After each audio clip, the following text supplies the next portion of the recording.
இன்ஸ்டாகிராம்ல நீங்க வந்து இன்ஸ்டாகிராம் பிளஸ் சப்ஸ்கிரிப்ஷன் வந்து போட்டிருப்பீங்க. அப்படி போட்டிருக்கக்கூடிய இந்த சப்ஸ்கிரிப்ஷன் எப்படி வந்து கேன்சல் பண்றது அண்ட் அதுக்கப்புறம் அதுல செட் ஆயிடக்கூடிய ஆட்டோமேட்டிக் பேமெண்ட் எப்படி வந்து கேன்சல் பண்றது அப்படிங்கறத பத்தி தான் டீடைலா இந்த வீடியோல பார்க்க போறோம். பார்க்கறதுக்கு முன்பாக சேனலை சப்ஸ்கிரைப் பண்ணிடுங்க.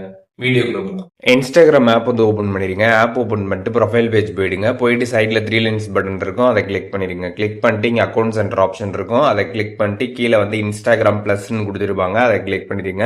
அதை கிளிக் பண்ணதுமே கீழே ஸ்க்ரால் பண்ணிங்க அப்படின்னா அங்கே வந்து கேன்சல் சப்ஸ்கிரிப்ஷன் கொடுத்துருப்பாங்க. அதை கிளிக் பண்ணதுமே எதற்காக நீங்கள் கேன்சல் பண்ணுறீங்களோ அதற்கான ஒரு ரீசனை செலக்ட் பண்ணிட்டு கம்ப்ளீட் கேன்சலைசேஷன் அப்படின்றத கிளிக் பண்ணிடுங்க. ஒன்ஸ் நீங்கள் கிளிக் பண்ணதுமே சப்ஸ்கிரிப்ஷன் பார்த்தீங்கன்னா வந்து கேன்சல் ஆகிடும். பட் வந்து எந்த டேட் வரைக்கும் உங்களுக்கு அந்த சப்ஸ்கிரிப்ஷன் வந்து அவைலபிளாக இருந்துச்சோ அந்த டேட் வரைக்கும் நீங்கள் அந்த சப்ஸ்கிரிப்ஷன் ஃபீச்சர்ஸ் எல்லாமே வந்து யூஸ் பண்ண முடியும். அது வரைக்கும் அந்த சப்ஸ்கிரிப்ஷன் அப்படியே வந்து இருக்கும்.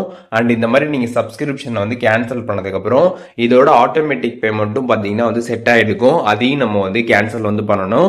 நீங்கள் வந்து சப்ஸ்கிரிப்ஷன் வந்து போட்டப்ப எந்த யூபிஐ ஆப்பில் நீங்கள் ஆட்டோமேட்டிக் பேமெண்ட் வந்து செட் பண்ணீங்களோ அந்த ஆப்பில் போயிட்டு வந்து கேன்சல் பண்ணணும். நான் இப்போ வந்து ஜிபேல தான் வந்து சப்ஸ்கிரிப்ஷன் வந்து போட்டேன். அதனால் நான் ஜிபே ஆப் பார்த்தீங்கன்னா வந்து ஓப்பன் பண்ணிக்கிறேன். ஓப்பன் பண்ணிட்டு சைடில் பார்த்தீங்கன்னா அக்கௌண்டோட ப்ரொஃபைல் ஆப்ஷன் இருக்கும், அதை கிளிக் பண்ணி கீழே ஸ்க்ரால் பண்ணிங்கன்னா ஆட்டோ பேமெண்ட் இருக்கும். அதை கிளிக் பண்ணிங்க அப்படின்னா ஆட்டோமேட்டிக் பேமெண்ட் வந்து ஷோ ஆகும். அதை கிளிக் பண்ணிட்டு கேன்சல் ஆட்டோ பே கொடுத்ததுமே பார்த்தீங்கன்னா எஸ் கேன்சல் ஆட்டோ பே இருக்கும். அதை கிளிக் பண்ணி உங்களோட யூபிஐ பின் நம்பர் என்டர் பண்ணதுமே உங்களுக்கு ஆட்டோமேட்டிக் பேமெண்ட் பார்த்தீங்கன்னா வந்து கேன்சல் ஆகிடும். ஸோ இது வந்து ஜிபேல கேன்சல் பண்ணுறதுக்கான மெத்தடு.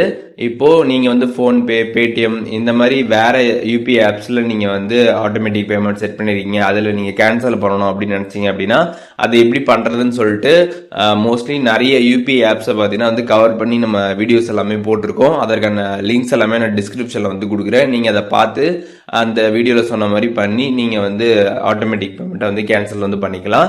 ஸோ இப்போது இந்த வீடியோ மூலியமாக எப்படி வந்து இன்ஸ்டாகிராம் ப்ளஸில் இருக்கக்கூடிய சப்ஸ்கிரிப்ஷன் வந்து கேன்சல் பண்ணுறது அண்ட் அதுக்கப்புறம் அதில் இருக்கக்கூடிய ஆட்டோமேட்டிக் பேமெண்ட்டையும் எப்படி கேன்சல் பண்ணுறது அப்படிங்கிற டீட்டெயில்ஸ் தெரிஞ்சிருப்பீங்க. அதில் எதுவும் டவுட் இருந்துச்சுன்னா கமெண்ட்ஸில் மென்ஷன் பண்ணுங்கள், நான் எல்லாருக்குமே ரிப்ளை பண்ணுறேன்.